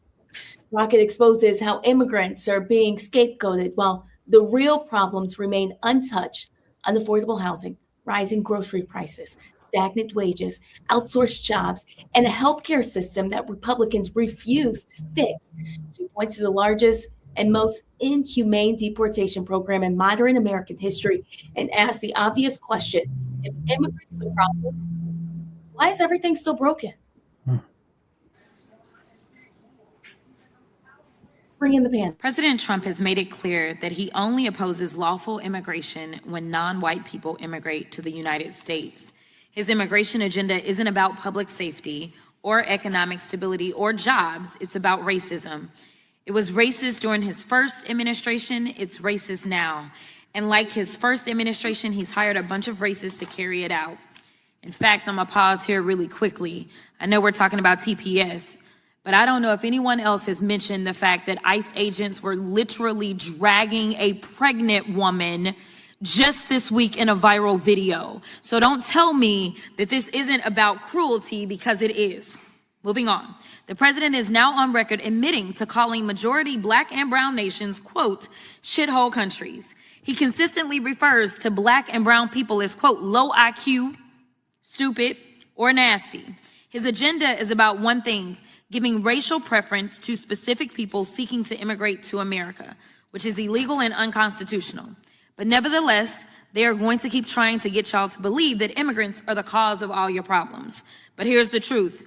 Immigrants are not responsible for a billionaire CEO refusing to increase your wage. The corporation you work for isn't replacing your job with artificial intelligence because of Haitian refugees. Your landlord isn't increasing your rent because someone who's fleeing gang violence in Central America moved into your community. A Palestinian kid who was afforded a scholarship to study at an American university isn't responsible for your child's tuition increasing. Latino farm workers aren't responsible for prices of your groceries increasing. Let's be clear, blaming migrants and deporting migrants and ending TPS won't improve the lives of most Americans. As you can see, we're in the middle of the largest, most inhumane deportation program in American history. And guess what? Housing is still unaffordable. Healthcare is still too expensive. Groceries are still too expensive. Wages aren't keeping up with inflation. Jobs are still being outsourced. So maybe it's not the immigrants. Maybe it's the failed Republican policies. In my state of Texas, the Republicans control the House, the Senate, and the governor's mansion. In the United States, the Republicans control the House, the Senate, and the White House. Maybe it's the fact that Republicans would rather give permanent tax cuts to billionaires, but won't even give middle-class Americans temporary health care benefits. Maybe it's the fact that President Trump has the wealthiest cabinet in American history, and these people are out of touch with the American public. Now, Mr. Williams, will ending TPS help or hurt the finishing trades industry your union members work in? It will hurt the construction industry as a whole. Let me tell you this, or let me ask you this, this ain't in here. Has it already hurt the construction industry? It has, because of the fear and uncertainty. There's a lot of fear. There are workers that are not showing up to their jobs, regardless of their status, because of how immigration is being carried out under this administration. Is that correct? That is correct. Will ending TPS help or hurt job site safety? It will hurt job site safety. Will ending TPS help or hurt affordability in our communities? It will hurt affordability in our community. Exactly. As people are complaining about the fact that housing is up, you've got to think about what those input costs look like. Those input costs, besides the fact that he's been reckless and ridiculous and not been reined in as it relates to the tariffs, and we know that we get a lot of lumber out of Canada. We want to fight with Canada. We want to fight with Mexico. And then we want to tell people that have come here and are going through the process, and I'm not going to say that any process is perfect, but the last time that I checked, Republicans continue to offer us concepts of a plan instead of actual plans because they would rather campaign on the chaos instead of fixing it. Listen, none of us sitting here, whether you're a Democrat or a Republican, wants to be unsafe in our country. I want to be clear. I don't want a criminal in my neighborhood either. But going after all of these countries, when we talk about, it looks like they want to end TPS for Burma and El Salvador and Ethiopia and Haiti and Lebanon and Somalia and South Sudan and Syria. They actually do have Ukraine got extended a little bit and Yemen got extended a little bit. But the vast majority of these countries, there's one thing in common. A lot of those people from those countries have a little bit of melanin in their skin. With that, I will yield. Well, Dr. Ali, I want to ask you, is Crockett onto something? Are these policies racist and unconstitutional? Well, I'll say it like my auntie would say is, Congresswoman Crockett just told it like a TI is, because everything that she laid out is the truth. I mean, all you have to do is look at the sets of actions that are there and whom they are focusing upon. So let's be very clear. If America was serious about immigration reform, it has had the opportunity to create 21st century immigration policy that's full of justice and equality and fairness. And we know that the current president actually blocked folks from actually moving forward on a very conservative immigration bill because they were not interested in actually putting anything in place that could help us to address the issue that is at hand.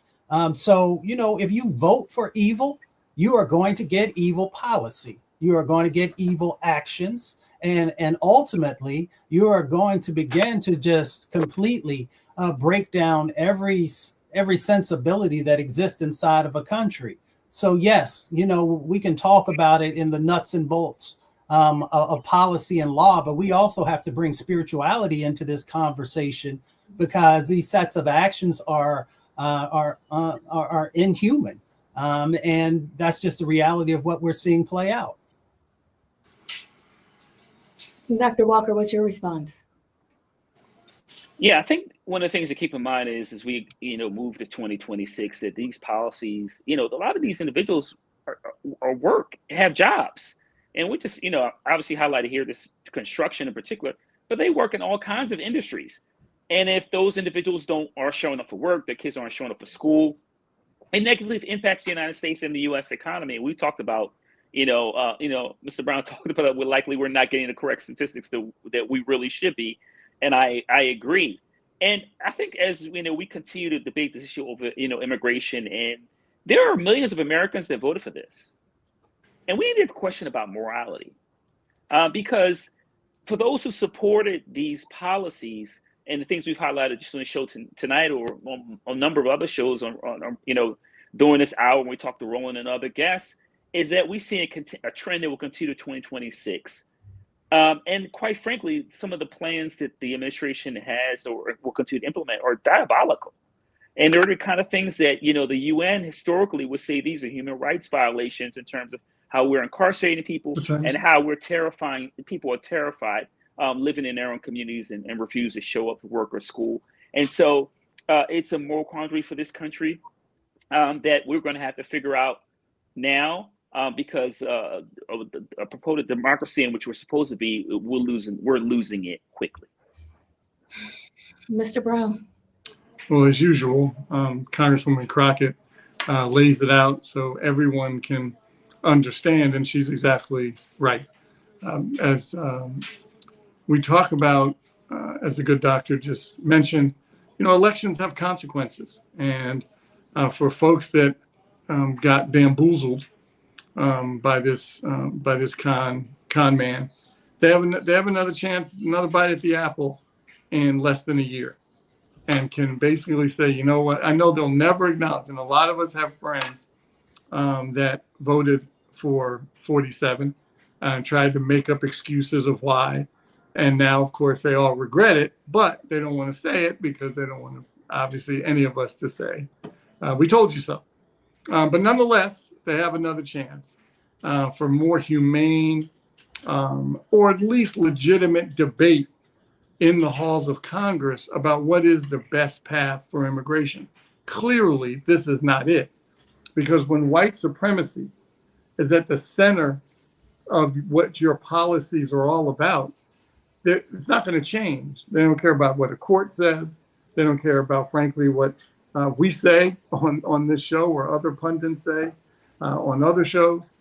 They want to make sure that they make this country as less brown and black as possible. And that's really the goal. And a lot of people could care less about policy as long as that is the agenda. So they have another bite at the apple, hopefully in less than a year.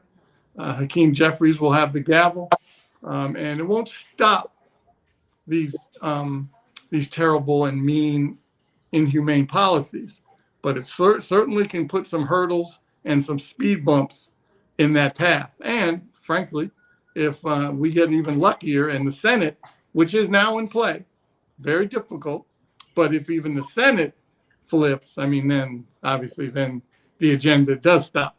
So let's just see what happens, and hopefully people pull the lever the right way this time. It's another reminder about just how important it is to vote. Thank you very much. We have much more coming up on Roland Martin Unfiltered. Stay with us.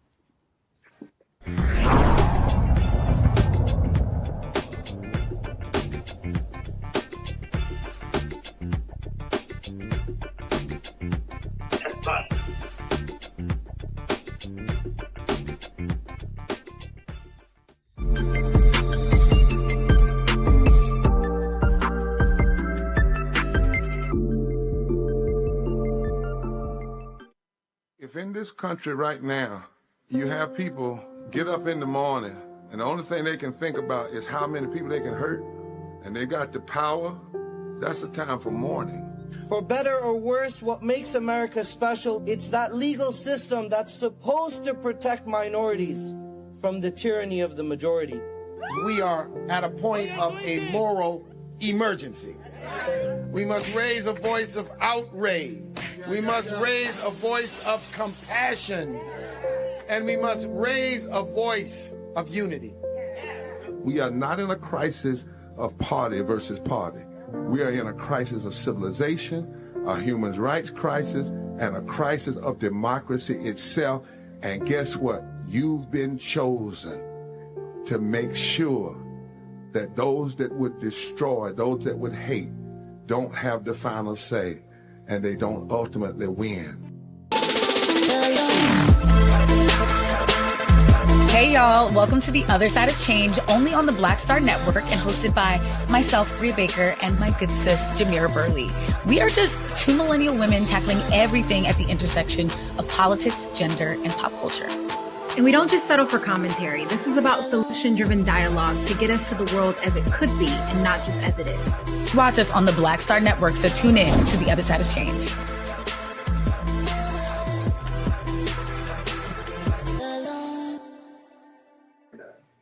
People have other life. Hey, what's up, everybody? It's Godfrey, the funniest dude on the planet. And you're watching Roland Martin Unfiltered.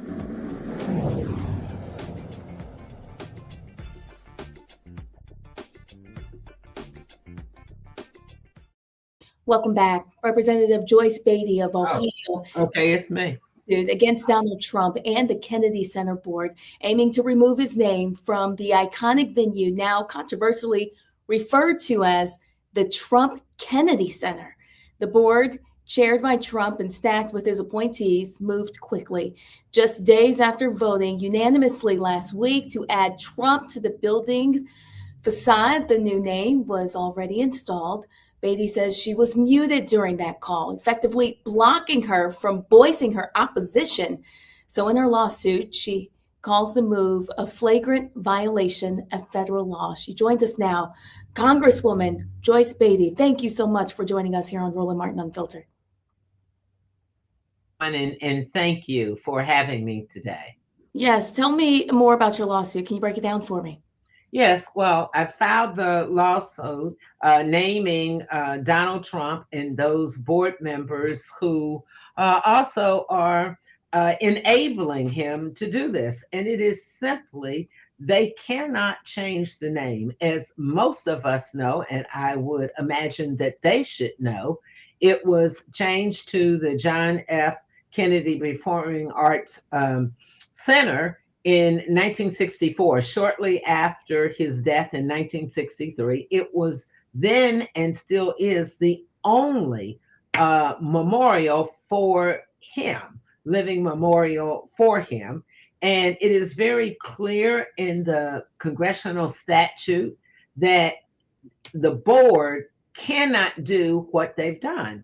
And so I think it's important because while it is the Kennedy Center, it goes far beyond that. We witnessed what he did with the West Wing. We watched what he did to dismantle our educational system. We watched what he did with the Consumer Financial Protection Bureau. And it will go on and on. So people must use their voices. And I am using my voice because what they've done is not legal. And that is basically what the lawsuit says. It outlines when the Kennedy Center was formed, when the name change came up, and clearly itemizes the statutes that will say to you that what happened last week did not happen legally. And that's the most important thing about it, taking the name away from the Kennedy Center.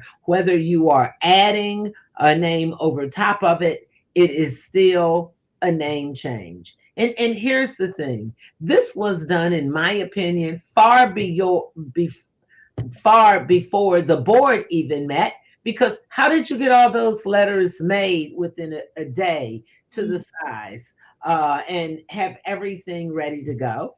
And I am sure we're going to hear when the Kennedy Honors airs this week that during that taping, Donald Trump made reference to the center was going to be named after him. So it's a disgrace and it's illegal. And we cannot be silent and just let this president do things because he simply wants to do it. And then when he gets caught, he changes the rules again. And so that is why I filed the lawsuit. Walk us back through that phone call when you felt like you were being silenced.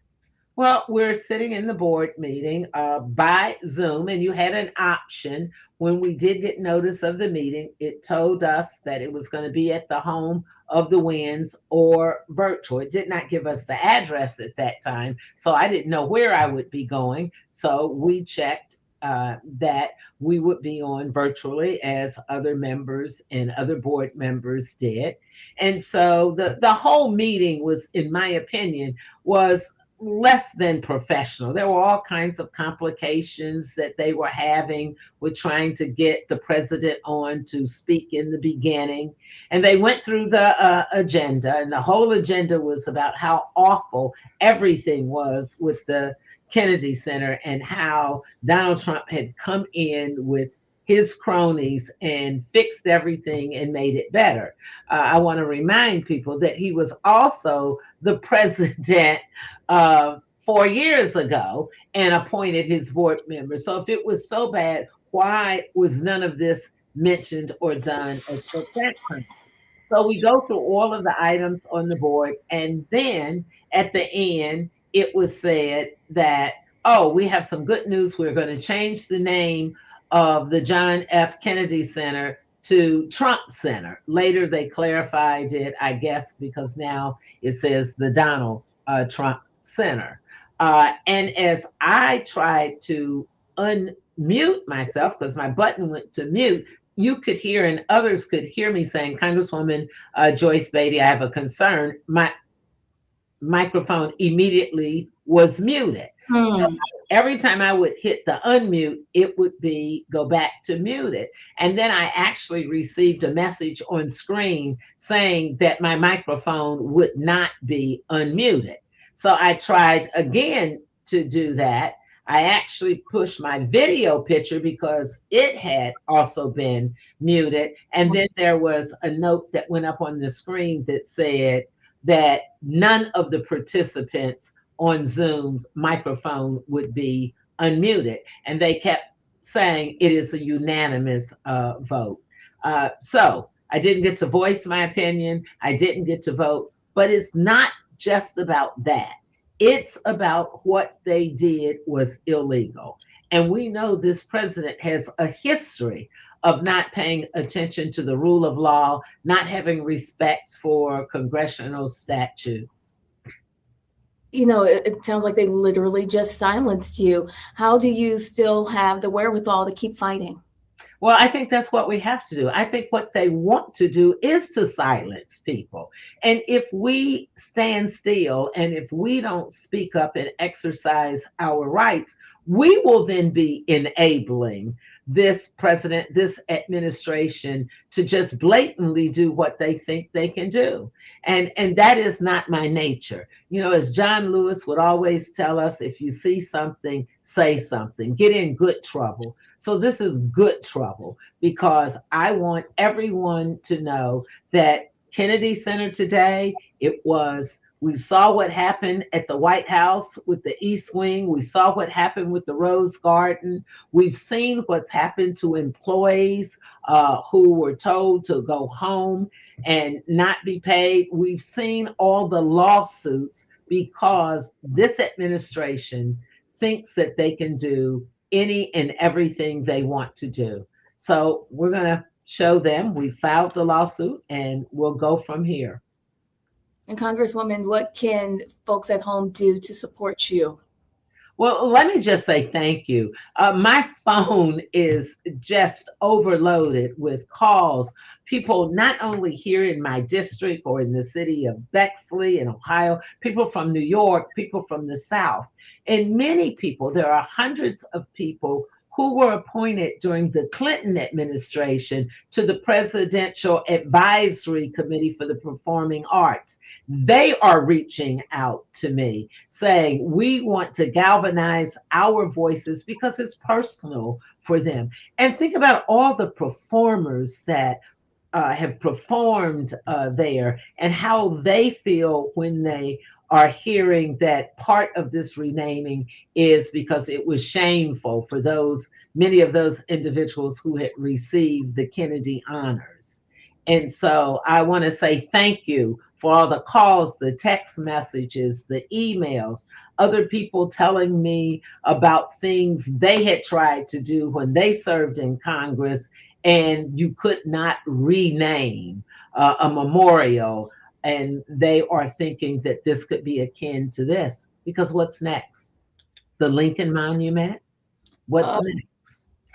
Oh, I hate to think about what's next. Bring it to the panel and hear any questions they may have. Michael Brown, we'll start with you.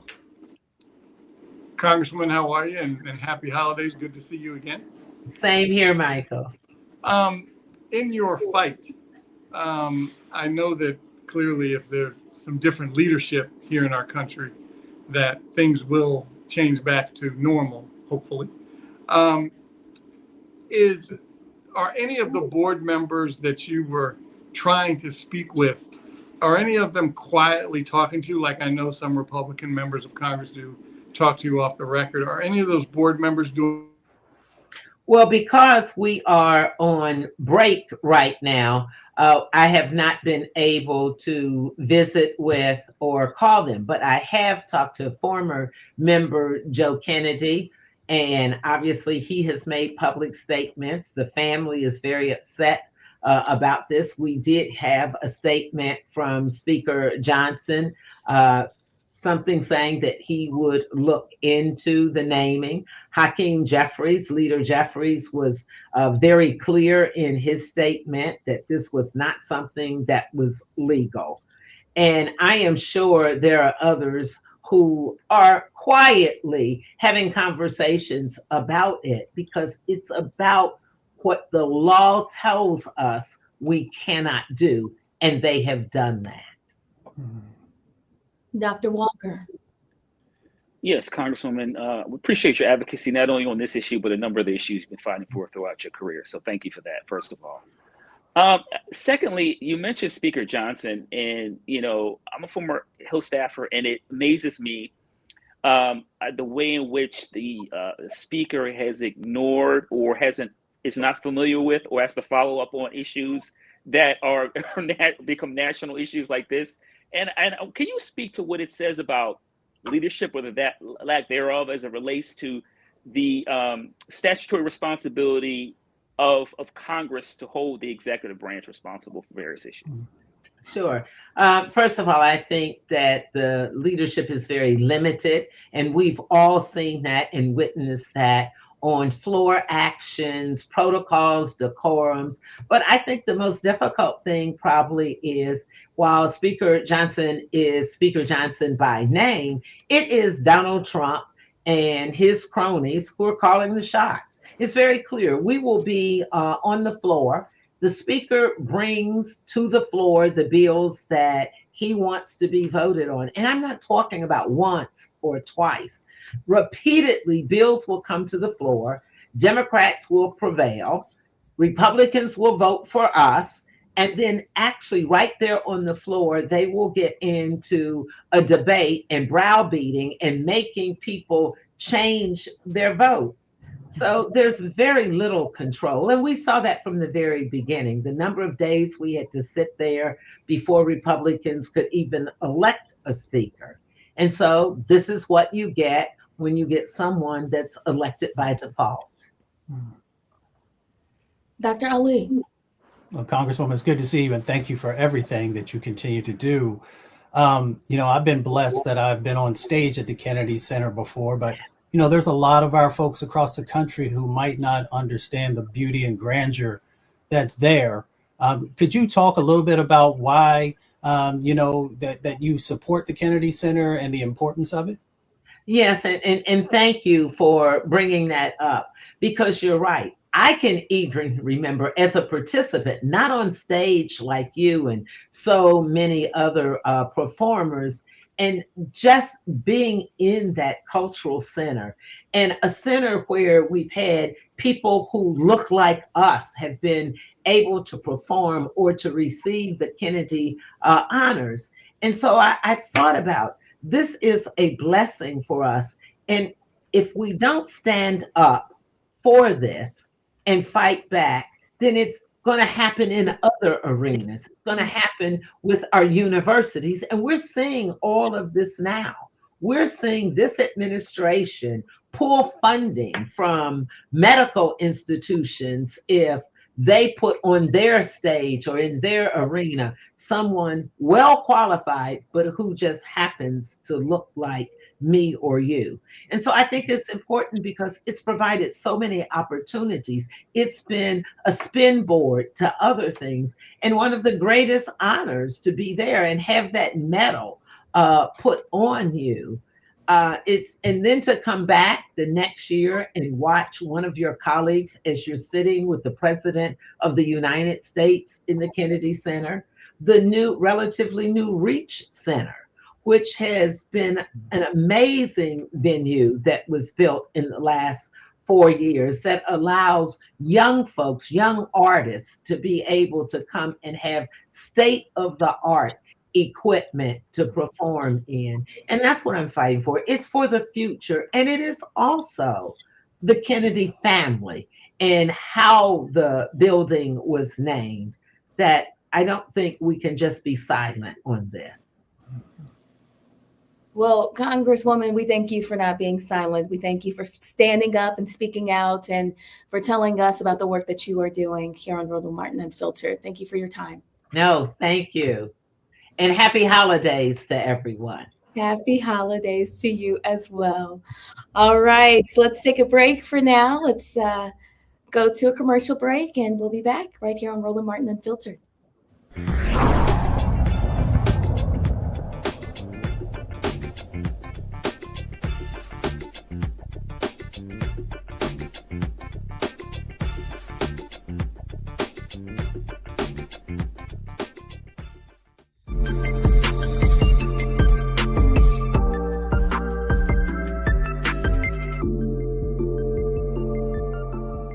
Are you ready for the holidays? This week on A Balanced Life with Dr. Jackie, we're talking about all things anxiety and the holidays, whether it's performance anxiety, presence versus presence, making certain that everybody in your space understands the boundaries and how to respect your home. This week, we're talking about those things that will allow you to have a peaceful holiday season. It really is not about perfection. It's really about the house feeling warm and cozy and peaceful. You don't have to like everybody, but what you can do is be cordial in those environments. That's all this week on A Balanced Life with Dr. Jackie here on Black Star Network.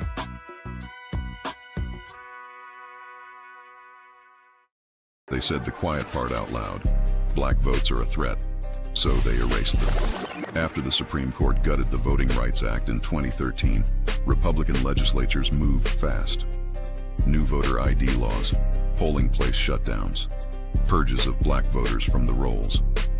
Trump's Justice Department didn't stop it, they joined in. In 2018, his DOJ backed Ohio's voter purge system, a scheme that disproportionately erased black voters. Their goal, erase black votes and political power. Yeah, that happened. These are the kinds of stories that we cover every day on Roland Martin Unfiltered. Subscribe on YouTube and download the Black Star Network app. Support fact-based independent journalism that centers African Americans and the issues that matter to our community.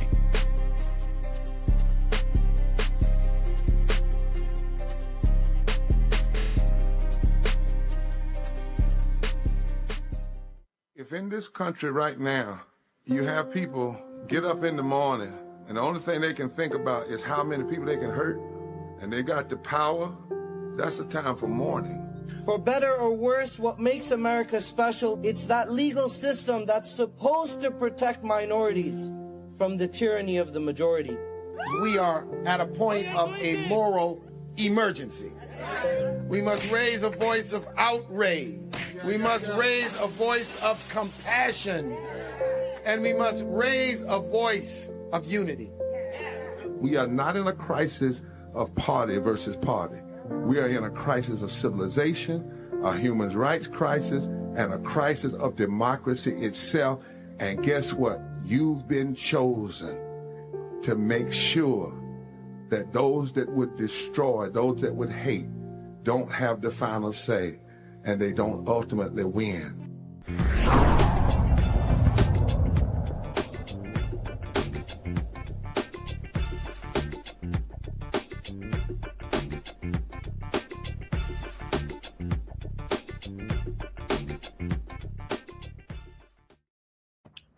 Welcome back. Well, a New York pastor can remain in the pulpit tonight.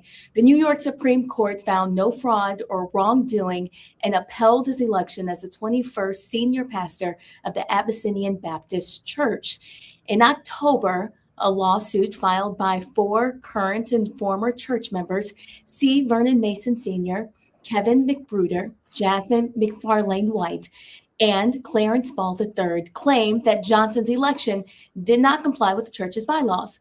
The plaintiffs also questioned whether the Pastoral Search Committee, which presented Johnson as the sole candidate to the congregation, was biased.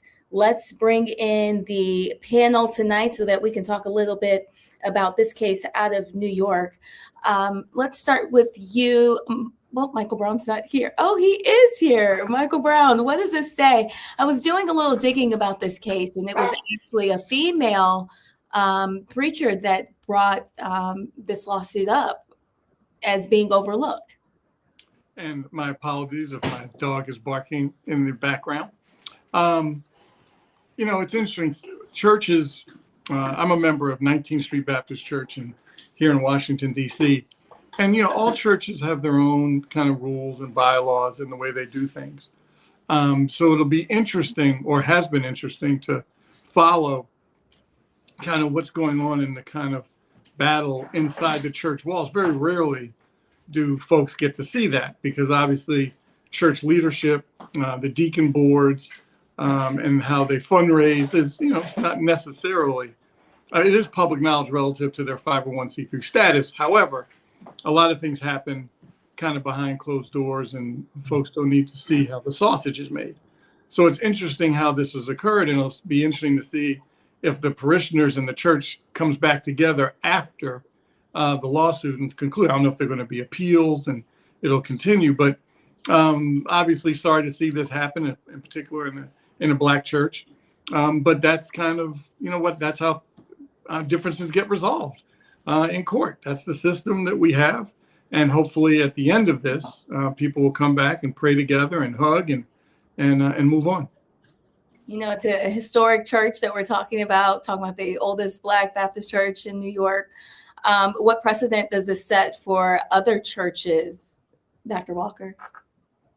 Well, first off, let's acknowledge the court had wanted nothing to do with this case. Secondly, I think we have to acknowledge that, many of us attended church all our life, that religious institutions are political within themselves, and this is a prime example. But I think that thoroughly it is unfortunate that this became public. I've kind of followed this the last several months, and obviously it's a bit messy.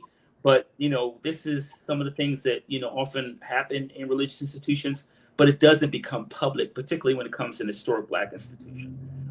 So hopefully this puts it to the rest. I seriously doubt it. But once again, this is you pull back the curtain a little bit on how some of these differences in religious institutions, and like I said, this case unfortunately became public. Also topping headlines tonight, the U.S. Department of Education. They are set to resume wage garnishment for defaulted federal student loans, officially ending the pandemic era pause. Starting the week of January 7th, 2026, notices will begin going out to borrowers who are more than 270 days behind on their payments. Under federal law, the government can seize up to 15% of a borrower's disposable wages without a court order.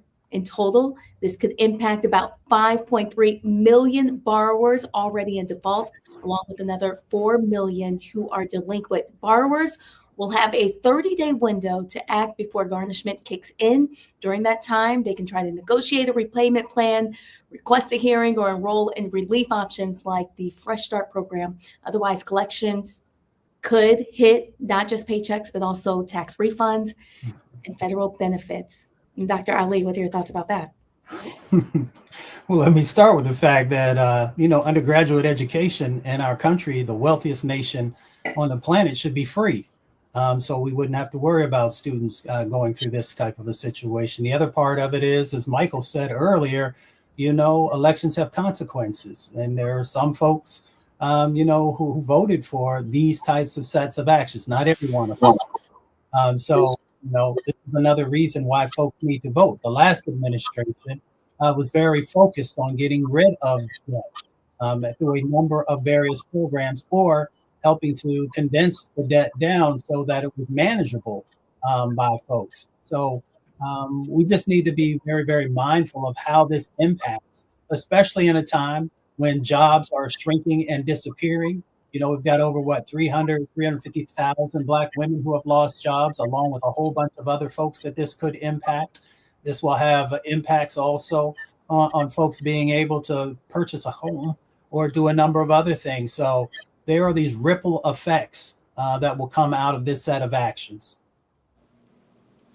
And Dr. Walker, what are your thoughts? Yeah, this is talks about the gap between the haves and the have-nots, and this is just pretty consistent with this administration. It's also a reminder that we could have addressed this. The Biden administration fought for this and lost to the Supreme Court, and here we are, millions of Americans, disproportionately those who are Black, are going to have their wages garnished, which will limit their disposable income and prevent them from driving the economic engine in this country. But this is a pro-millionaire, pro-billionaire administration. And this is a class and racial issue. And unfortunately, those who fought long and hard to address this issue, we either silenced or made fun of, or, people talked about, it doesn't bother me. Well, some of those folks that voted for this are going to pay, and voting has consequences. Michael Brown. It's interesting. I know the doctor had mentioned the Biden administration. So we went from President Biden, who said, let's forgive these loans and give folks a break, to now, not only are they making you pay your loan, they're going to start garnishing your wages to make sure you pay. Because what happened is the millionaire owners of these finance companies that lend money for student loans went into the president, said, we don't like the Biden policy of, well, obviously, I know we had the Supreme Court that made a decision relative to that, but you had some political, and then he tried to figure out, he being Biden, and his administration tried to figure out how to get around the Supreme Court decision to legally forgive these loans. And then the millionaires came in and said, no, we don't want that. Please, we want to get our money back and get our return on investment for our investors and for themselves. And Trump said, of course, because he's going to always side with the millionaires. And he did, or millionaires and billionaires. And so he did. And now you're seeing this particular just crazy, awful policy. And I'm sure some of those folks that had debt for student loans voted for this guy thinking, oh, the world was going to be so much better. And now they're going to go into your bank accounts and take some of your money to pay back the loan you thought was going to be forgiven by the previous administration. Mm-hmm. So, we're going to continue to say elections have consequences. And hopefully people, again, as I mentioned earlier, get another bite at the apple in less than a year. Go vote, folks. Go vote. I want to thank the entire panel for joining us today. Dr. Mustafa Santiago Ali, Dr. Larry Walker, Michael Brown. We appreciate your thoughts tonight here on Roland Martin Unfiltered. without rolling here, we had to put up our sign. I love it. He'll be proud of us. Thanks again. And we will see you again tomorrow night. Have a great evening.